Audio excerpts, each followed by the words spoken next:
વડોદરામાં બોડી બિલ્ડિંગને નામે યુવાધનને ખોખલું કરવાના મોટા કૌભાંડનો પર્દાફાશ થયો છે। શહેરની માંજલપુર સ્થિત સિદ્ધિ ન્યુટ્રિશન શોપમાં ક્રાઇમ બ્રાન્ચે દરોડા પાડી રશિયા અને ઓસ્ટ્રેલિયાથી મંગાવેલા ગેરકાયદે સ્ટીરોઇડ ટેબ્લેટ અને ટેસ્ટોરેન હોર્મોન ઇન્જેક્શનનો જથ્થો ઝડપી પાડ્યો છે। કોઈપણ મંજૂરી કે પ્રિસ્ક્રિપ્શન વગર યુવાનોને મસલ ગેઇનના નામે ગેરમાર્ગે દોરી ₹500 થી 5000માં આ જોખમી દવાઓ વેચવામાં આવતી હતી। ક્રાઇમ બ્રાન્ચે ફૂડ એન્ડ ડ્રગ્સ વિભાગની મદદ લઈને આ મામલે વધુ તપાસ તેજ કરી છે।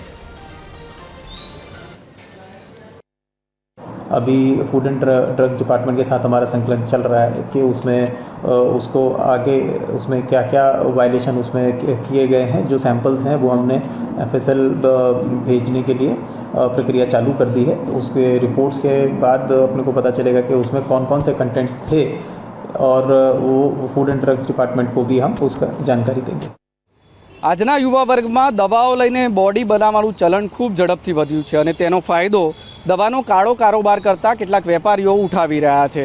વડોદરા ક્રાઇમ બ્રાન્ચે આવા જ એક દવાના કાળા કારોબારનો પર્દાફાશ કર્યો છે, જેમાં વડોદરાના માંજલપુર વિસ્તારમાં આવેલી તુલસીધામ પાસેની આ સિદ્ધિ ન્યુટ્રિશન નામની દવાની દુકાન એટલે કે સપ્લિમેન્ટ્સની દુકાનમાં દરોડો પાડ્યો અને ક્રાઇમ બ્રાન્ચને અહીંયાથી લગભગ 2,83,000 જેટલી દવાઓનો જથ્થો મળી આવ્યો। એ દવાઓનો જથ્થો કે જે કોઈપણ પ્રકારના ડૉક્ટરના પ્રિસ્ક્રિપ્શન વગર કે બિલ વગર તેનું વેચાણ કરવામાં આવતું હતું।